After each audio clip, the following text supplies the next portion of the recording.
Hello friends, කොහමද ඔයාලට? ඔන්න එහෙනම් තවත් ලස්සන වීඩියෝ එකක් අරන් ආවා. අද වීඩියෝ එකෙන් ඔයාලට බලා ගන්න පුළුවන් වෙන්නේ කරවිල කන්න ආස නැති අය වෙනුවෙන් ස්පෙෂල් කෑමක්. කරවිල කියලා කියන්නේ මාරම ගුණ තියෙන ඒ වුණාට අර තිත්ත රහ නිසා ගොඩාක් කට්ටිය අකමැති කෑමක්.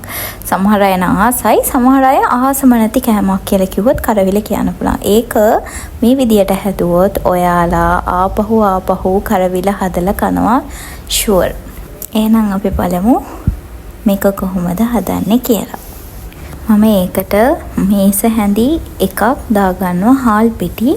ඉදියාව පැකට් එකේ එන පිටි එක තමයි දැම්මේ. ඊට පස්සේ ඒකට පාන් පිටි භාගයක් දාගන්නවා ටේබල් ස්පූන් එකකින්. ලුණු ස්වල්පයක් දාගන්නවා. ඊට පස්සේ කහ කුඩු ස්වල්පයක් දාලා ඊට පස්සේ ගම්මිරිස් කුඩුත් ස්වල්පයක් දාලා චුට්ටක් හොඳට මේ ටික ස්පූන් එකකින් මික්ස් කරගෙන බිත්තරයක් දාගන්නවා.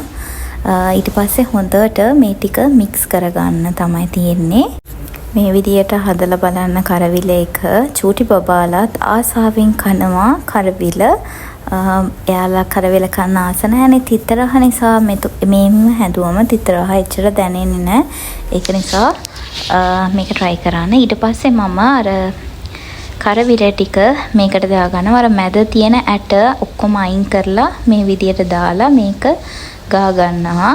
මේ පේස්ට් එකේ ගාගෙන පොඩ්ඩක් තියාගන්නවා.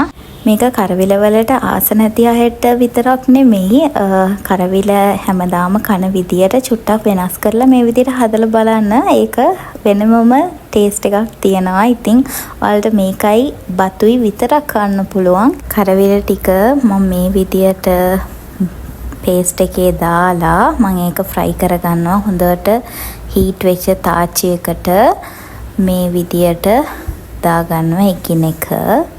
මේක ඇවිල්ලා ෆ්‍රයි කරලා ජස්ට් කන්නත් පුළුවන්. ඒකත් හොඳ රස ස්නැක් එකක් වගේ කන්න පුළුවන් එකක් තමයි.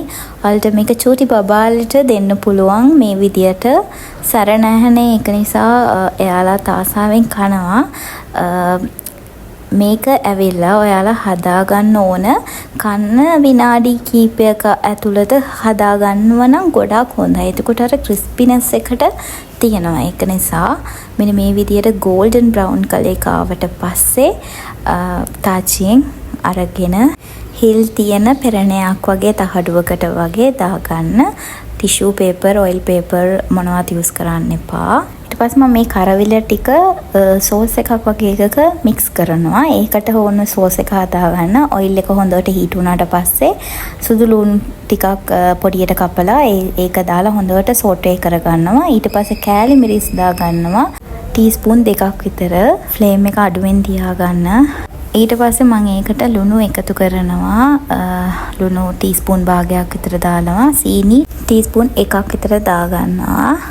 ඊට පස්සේ මම සෝය සෝස් වලින් ටේබල් ස්පූන් 1ක් විතර දාගන්නවා. සෝය සෝස් ඔප්ෂනල් තමයි, තිබ්බොත් දාන්න, නැත්තම් ප්‍රශ්නයක් නැහැ. ඊට පස්සේ හොඳට සෝටේ කරලා තක්කාලි සෝස් දානවා ටේබල් ස්පූන් 2ක් විතර.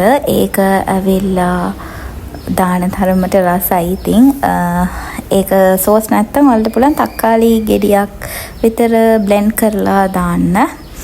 ඊට පස්සේ හොඳට මේක මික්ස් කරලා ගන්නකොට මාරම සුවඳයි. මේ ස්ටේජ් එකේදී මාරම රහයි මේ කරවිල. ඊට පස්සේ කරවිල ටික මේකට දාගන්න තමයි තියෙන්නේ. මේක ඇවිල්ලා විනාඩි කීපයක් ඇතුළත කරගන්න පුළුවන්, ක්වික්ලි හදන්න පුළුවන් කෑමක්. හැමදාම එකම ස්ටයිල් එකට කන්න නැතුව චුට වෙනස් කරලා උයන්න පුළුවන් නේද? ඉතින් මේවයිත් මාර රහක් තියෙනවා. ඉතින් මේක හරියට නිකන් මස් ඩෙවල් එකක් වගේ තමයි. ඉතින් අමුතුවෙන් මස් කරි එකක් මොකුත් ඕනේ නැහැ. නිකන් මේකයි බතු විතරක් කන්නත් පුළුවන්. නැත්තම් පොල් චුට්ටක් දාලා පොළුයි බතුයි එක්ක මේක කාලා බලන්න. ඒක වෙනමම ෆීලිං එකක්. ඉතින් මේ ටික මේ විදියට හොඳට හැමතැනටම වැදෙන විදියට මික්ස් කරලා මම දෙහි චුට්ටක් දාගන්නවා. වැඩි දාන්න එපා. චූටක් දාලා ඊට පස්සේ චුට්ටක් මික්ස් කරලා ගන්නවා. එතකොට ටේස්ට් එක චුට්ටක් එන්හෑන්ස් වෙනවා. ඉතින් මේ විදියට තමයි කරවිල එක මං හදාගන්නේ. මේක මාරම රහයි. කරවිල කන්න ආස නැති ආස හැමෝම මේ විදියට try කරලා බලන්න. වෙනමම level එකේ dish එකක්. ඒ වගේම නිකන් කන්නත් පුළුවන්. මේකට බත් ඕනෙත් නෑ. නිකන් කාගෙන යන්නත් පුළුවන්. බත් එක්ක විතරක් මේක කන්න පුළුවන්. ඉතින් මස් මාළු මොනවත්ම නැති දවසටත් මේක කන්න පුළුවන්. ඉතින් මේ වගේ වෙනස් රෙසිපීස් තමයි මගේ channel එකේ ඔයාලට බලා ගන්න පුළුවන් වෙන්නේ. එහෙනම් මගේ channel එක අලුතෙන් බලන කෙනෙක් නම් subscribe කරලා එකතු වෙන්න. ඒ වගේම මේ වීඩියෝ එක ගැන ඔයාලා මොනවද හිතන්නේ කියලා comment කරන්න. තවත් ලස්සන වීඩියෝ එකකින් හම්බ වෙමු.